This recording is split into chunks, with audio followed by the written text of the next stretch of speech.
Бір шалдың 3 ұлымен алма ағашы болыпты.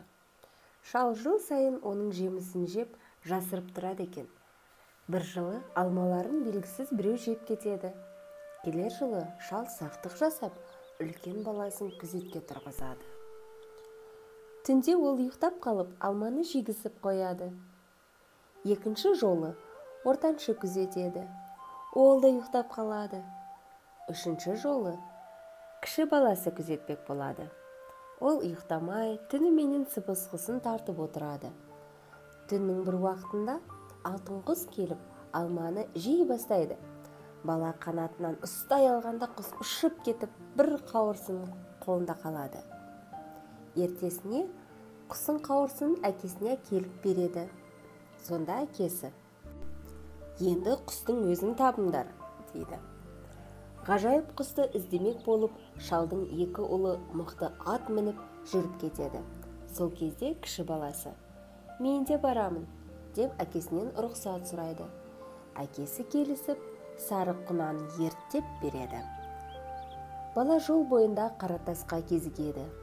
Қаратаста сол жаққа барғаның өзі өледі, оң жаққа барғаның аты өледі деген жазу бар екен. Сонда құнанға тіл бітіп: «Өлсем өлермін, оң жаққа жүр», дейді. Бала тоғайдың ішіне келгенде бір бөрі тап береді. Ол аттан түсе қашады. Бөрі атты бас салады. Құнанынан айырылып, бір терекке жасырынып, жылап отырған балаға қасқыр: «Қорықпа, мен сенің атыңды жедім. Енді тілегеніңді орындап, барар жеріңе жеткіземін», деді. «Іздегенім алтын құс еді», деді бала. «Онда сен менің үстіме мін де, көзіңді жұм», деді. Мінеді, көзді жұмады. Бөрі зымырай жөнеледі. Бір уақыттар болғанда қасқыр: «Көзіңді аш», дейді. Бала көзін ашса, бір қалаға келіпті. Бөрі: «Құс мына үйде. Ақырын барып, аяғынан ұстамай, қанатынан қармап алып шық», дейді. Бала үйге кіргеннен кейін қасқырдың сөзін ұмытып, құстың аяғынан шап береді. Сол кезде аяғындағы қоңырауы шылдырлап, ханның жігіттері баланы ұстап алады.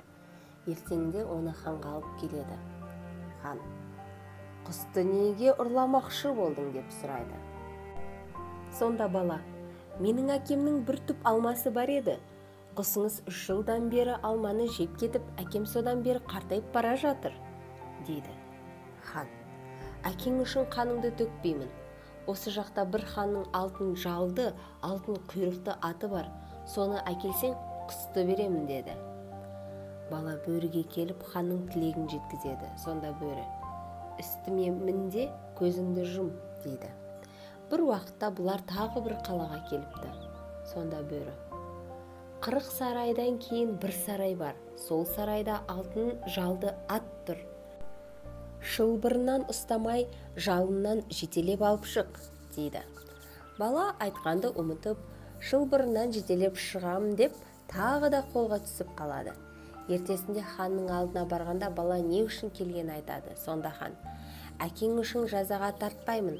Осы жақта бір ханның сұлу қызы бар. Соны алып келсең, атты беремін», дейді. Бала бөріге келіп жағдайды айтады. Сонда бөрі: «Бұл жолы мен барайын», деп өзі кетеді. Ханның қызы 40 қызбен бақ ішіне сейілдеуге шыққан екен. Бөрі алма ағашына жасырынып тұрады. Қыздар жанынан өте бергенде ол ханның қызын көтеріп ала жөнеліп балаға әкеледі. Жолда қыз бен бала бір-бірін ұнатып қалады. Бала бөріге: «Екеуміздің айырылғымыз келмейді, осының амалын тапсаң екен», дейді. Сонымен олар шаһарға келеді. Бөрі кейпін өзгертіп, сұлу қыз бала қалады. Бала ханға айтқан қызын осы деп кейпін өзгерткен бөріні алып келеді. Хан балаға риза болып, алтын жалды алтын береді. Бала кеткен соң қызды үйге кіргізіп, жанына жақындаса, қыз жоқ, қасқыр тұр. Хан қорқып талып қалғанда, қасқыр сыртқа қашып шығып, жігітті қуып жетеді. Бала бөріге: «Бұл аттан да айырылғым келмей тұр. соның бір амалын тап, дейді. Бөрі мақұл деп кейпін өзгертіп алтын атқа айналады. Хан алтын жалды атты қолына түсіргеніме мәз болып балаға алтын құсты ұстатып жібереді. Хан сол күні аңшыларын жинап, бала әкеліп берген алтын атқа мініп аңға шығады. Бір жазыққа аттарын тұсап, өздері киік атуға кетеді. Олар кетісімен бөрі өз бейнесіне еніп, тұсалған аттардың бәрін жеп қояды. Содан соң баланы қуып жетеді, әрі қарай өздерің жүре беріңдер деп қалып қояды. Екеуі ұзақ жол жүреді. Бір кезде қыз: аздап демалайыншы, дейді. Екеуі ұйықтап жатқанда жігіттің екі ағасы жетіп келіп, олардың үстінен түседі. Әкеміз екеуің таппағанды інілерің тапты деп бізді жек көретін болады деп, әрі қызға қызығып, өзара ақылдасып, інісін өлтіріп, сұлу қызды, алтын құсты және алтын жалды атты алып кетеді. Бір күні баяғы орманды кезіп жүрген желден жүйрік бөрі баланың жайын сезіп, оған жетіп келсе, досының өлігін қарғалар шоқып жеп жатқан көреді. Сонда ол қарғалардың патшасын ұстап алып, өлместің суын әкеліңдер, әйтпесе босатпаймын, дейді. Олар өлместің суын әкеліп береді. Бөрі суды балаға себеді. Бала ұйықтап қалыппын деп атып тұрады. Бөрі балаға: менің үстіме мін, үйіңе алып барайын, дейді. Келсе, баяғы қызға үлкен ағасы үйленгелі жатыр екен. Бала: үйге кіріп сыбызғы тартып, беруге рұқсат сұрап бер, деп бір кемпірді жібереді.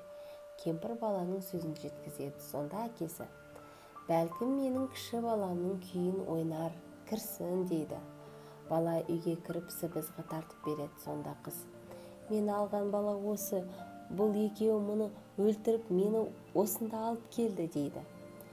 Әкесі істің жайын түсініп, екі баласын елден қуып, қызды кіші баласына алып береді.